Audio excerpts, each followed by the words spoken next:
अस्सलाम वालेकुम, मैं हूं फैसल तारिड़। आज 2 नवंबर बरोज एतवार। चीजें जी बड़ी खतरनाक हद तक बिगड़ चुकी हैं। एक तरफ तो ताकतवरों के गैर सरकारी तर्जमान सुहेल अफरीदी को धमकियां लगाने पर उतर चुके हैं। दूसरी तरफ सुहेल अफरीदी को इमरान खान की जानब से जो काम सौंपा गया था कि आपने खुल मुखुल्ला मुजामत करनी है, एस्टैब्लिशमेंट को टफ टाइम देना है, उस काम पर सुहेल अफरीदी लग चुकी हैं। दूसरी तरफ यानी एक टफ टाइम इस वक्त सुहेल अफरीदी की जानब से एस्टैब्लिशमेंट को दिया जा रहा है। एस्टैब्लिशमेंट सुहेल अफरीदी के बारे में ये अब इरादा कर चुकी है कि हमने भी सुहेल अफरीदी को सबक सिखाना है।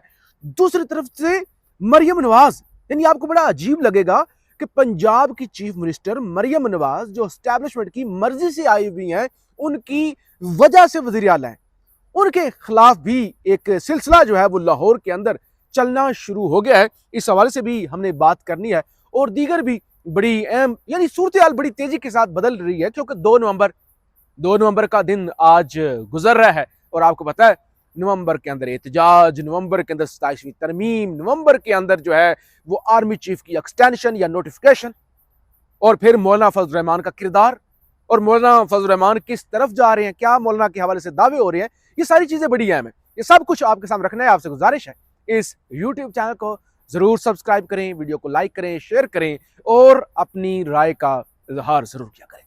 सबसे पहले मुनीफ फारूक का बेसिकली काम यह है कि जब डीजी ISPR दस्तयाब ना हो तो फिर ये आके बयान दे देते हैं या प्रेस कॉन्फ्रेंस कर देते हैं। यानी इनको देखे ना, इनको लोग डाकिया भी कहते हैं, इनको लोग गैर सरकारी तर्जमान भी कहते हैं, यानी सहाफत से ज्यादा तो ये ज्यादा टौटी करते हैं ना। तो इन्होंने अब एक धमकी लगाई है। भला सहाफी का क्या काम धमकी लगाना? आपका काम है कि आप खबर दें। कहते हैं खैबर पख्तूनख्वा हुकूमत को कुछ झटके दिए जाने की तवक्को है। वो झटके किस किस तरह से आएंगे ये देखना पड़ेगा। वो झटके किसकी डिस्क्वालिफिकेशन के जरिए आ सकते हैं, कुछ भी हो सकता है, लेकिन झटके के ऊपर आप तवज्जो मरकूज रखिएगा। यानी अब देखिए ना, खबरें चलना शुरू हो गई कि वो जी सुहेल अफरीदी की वीडियो आई है, वो रेडियो पाकिस्तान पेशावर आगे पीछे एहतजाज के अंदर मुलव्वस था, जबकि सुहेल अफरीदी की वजाहत आई है कि मैं तो जमान पार्क में था, मैं तो पेशावर के अंदर था ही नहीं।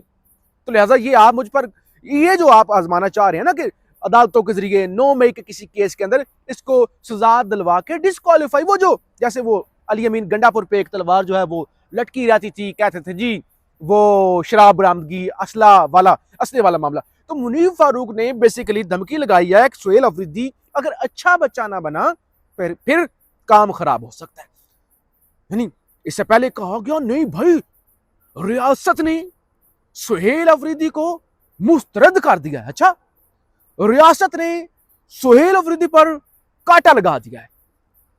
20 MPAs 22 MPAs बयानी हल्फी दे चुके हैं। ये सब कुछ आपने देखा, लेकिन कुछ भी नहीं हो सका। अब वो काम जो है वो शुरू हो गया है। यानी इसका मतलब ये है कि दोबारा पाकिस्तान के जजेस की या KP के जजेस की, अगरचे KP के अंदर सूरत हाल थोड़ी मुख्तलिफ है जजेस की भी, तो उनकी खिदमात ली जाएंगी। ये धमकी बाजार लगाई गई है। अच्छा जी, रात को भी हमने एक वीलॉग किया, उसके बाद जाहिर वीलॉग नहीं कर सके। आपको बताया था कि ये जो बार के इलेक्शंस हो रहे हैं, PTI टफ टाइम दे रही है। अगरचे मैंने आपको बताया था PTI के अंदर ये जो ILF के सरबराह या सोकार जितने भी है ना, मुख्तलिफ, मैं नाम नहीं लेना चाहता ना, ये दिहाड़ीदार लोग हैं, ये टिकटॉकर हैं, ये सीरियस नहीं है। और फिर 2 ग्रुप भी बने हुए थे, एक हामिद खान का ग्रुप, वो ILF वगैरह वगैरह, तो ये सीरियस लोग नहीं है। उसके बावजूद लोग वोट तो कैदी नंबर 804 को देते हैं ना। तो उसके बावजूद खबर यह है कि पंजाब, सिंध, KP और बलोचिस्तान से सूबाई बार्स के इलेक्शन में तहरीक इंसाफ प्लस हामिद खान ग्रुप, यानी दोनों PTI हैं, तो तकरीबन 46% सीटें जीतने में कामयाब रहे हैं। पंजाब से 40%, सिंध से 15%, बलोचिस्तान से 6% और KP से 5 सीटें।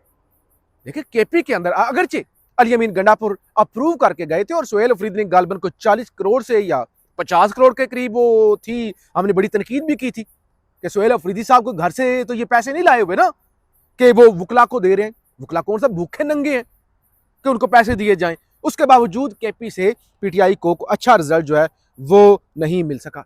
अच्छा, मरियम नवाज के बारे में 2 खबरें ले लें। एक तो पंजाब के अंदर दफा 144 एक्सटेंड कर दी गई है, यानी वही एहतजाज ना हो, कुछ भी ना हो। दूसरे नंबर पे कल से खबरें रिपोर्ट हो रही हैं कि लाहौर के अंदर जो मरियम नवाज की जगह जगह पे बैनर लगे हुए थे ना, देखिए बीबी को काम क्या है, बीबी के शौक क्या है, फोटो लगे, पोस्टर लगे, फिर चाहे वो वॉशरूम ही क्यों ना हो, लगनी चाहिए भाई, लगनी चाहिए। सलाब की बोतल पर फोटो लगनी चाहिए, बड़े बड़े पोस्टर लगे हों, कभी डॉक्टर्स का ड्रेस, कभी फौज का ड्रेस, कभी जनाब पुलिस का ड्रेस पहना हुआ। वो लाहौर की सड़कों से उतरना शुरू हो गए हैं। और मैंने आपको 10 दिन पहले बताई थी चीज के चीजें गड़बड़ हैं, ये बहुत सारी चीजें एस्टैब्लिशमेंट और नून लीग में। और फिर मैंने क्या बतानी थी, मोहसन बेग साहब ने भी कह दिया था कि एस्टैब्लिशमेंट मरियम नवाज के साथ नहीं है, कुछ दिन तक आपको पता चल जाएगा।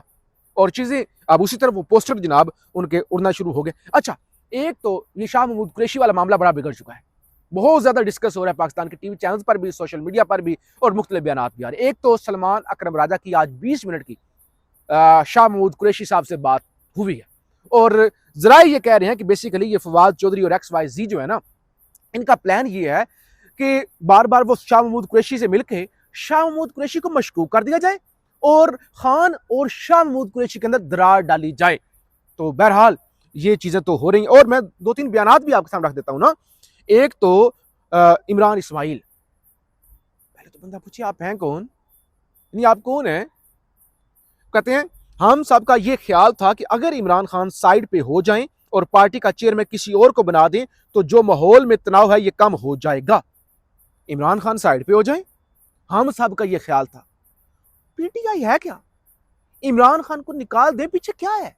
कहते भाई इमरान खान को निकाल दो, पीटीआई जो है ना बस। ये क्या, वो कहते हैं ना कि दूध में से दूध को निकाल दो, पीछे क्या? पीछे तो पानी है, पीछे तो कुछ भी नहीं है। कहते इमरान खान को पीटीआई से निकाल दो, हमारा ये ख्याल था। अच्छा, यानी अजीब चीज है ना। और फिर इसी तरह की वो महमूद मौलवी के बयान भी आए, कहते हैं हम शाह महमूद कुरैशी की इयादत के लिए गए क्योंकि मौजूदा क़यादत ने तसादम की सियासत अपना रखी है, वो चाहते हैं कि मुहाज़राई जारी रहे ताकि उनकी सियासत चमकती रहे। अफसोस कि वो शाह महमूद कुरैशी समेत दीगर असीरान से नहीं मिलते। इस्टेब्लिशमेंट इस चीज़ के लिए तैयार हो गई होगी जो मुल्क और अवाम के वफाद में हो। कहते हैं वो इस्टेब्लिशमेंट भी मान जाएगी, वो ठीक है, हम ये चाहते हैं। ठीक है, आपका ताल्लुक तहरीक इस्तेकाम, वो क्या है, अदम इस्तेकाम है, क्या इस्तेकाम पाकिस्तान पार्टी है, उससे है। तो हम ये चाहते हैं। बहरहाल जब तनकीद हो रही थी, बहुत सारे वो रहनुमाओं ने, असद उमर जैसे लोगों ने कहा अगरचे हम इमरान खान की रिहाई चाहते हैं, लेकिन ये जो पुराने जो एक्स एक पार्टी बनी है फवाद चौधरी की क़यादत में, हम इसके साथ नहीं है। लेकिन आज फवाद चौधरी ने वजाहत दी, फवाद चौधरी ने कहा नहीं जी, वो जो कह रहे हैं ना माइनस इमरान खान, हम माइनस इमरान खान नहीं चाहते। हमारे फार्मूले में इमरान खान प्लस और पीटीआई की मौजूदा सांप सुपोले माइनस होंगे। वो कहते हैं हम इमरान खान को माइनस नहीं कर रहे, बल्कि हम इमरान खान को प्लस कर रहे हैं। बहरहाल आज अरफान सलीम साहब और मीना खान अफरीदी का बड़ा सख्त बयान आया, जिससे लगता यह है मामलात किसी और तरफ जा रहे हैं। इरफान सलीम ने भी कहा कि 6, 7, 8 लोग हमारे मरे थे पेशावर में, जो 9, 10 और 11 मई को गोलियां चली थी, तो हम मुकदमात दर्ज करेंगे, हम इन्वेस्टिगेशन कराएंगे। और मीना खान अफरीदी ने भी कहा कि भाई हम वो जो रेडियो पाकिस्तान को आग किसने लगाई थी, CCTV कहाँ गई, हम उस सारी की इन्वेस्टिगेशन जो है वो कराने जा रहे हैं। तो सूरत उनका बड़ी जो है ना, वो हम टफ टाइम देंगे। अच्छा, कुछ लोग मौलाना फजल रहमान के हवाले से सोच रहे थे कि वो मौलाना फजल रहमान मजामत करेंगे, पीटीआई के साथ खड़े हो जाएंगे। अगरचे हमने बताया था कि अगरचे मौलाना फजल रहमान के पास है ही कुछ नहीं, अब उनकी क्रेडिबिलिटी जीरो हो गई। हालांकि बहुत बड़े सियासतदान, क्रेडिबिलिटी जीरो हो गई। लेकिन नजम सेठी साहब नामवर सहाफ़ी हैं, नजम सेठी ने कहा कि उन्होंने कहा मौलाना फजल रहमान जो है ना, वो उनकी आप टेंशन ना लें। कहते हैं मौलाना के इरादे नेक हैं, वो सिर्फ ये चाहते हैं कि उनको लिफ्ट कराई जाए, वो हुकूमत के खिलाफ कुछ नहीं करेंगे। तो ये जनाब सूरत हाल। मौलाना कुछ नहीं, मौलाना से आप किसी किस्म की कोई तवक्को ना रखें, कोई टेंशन ना लें।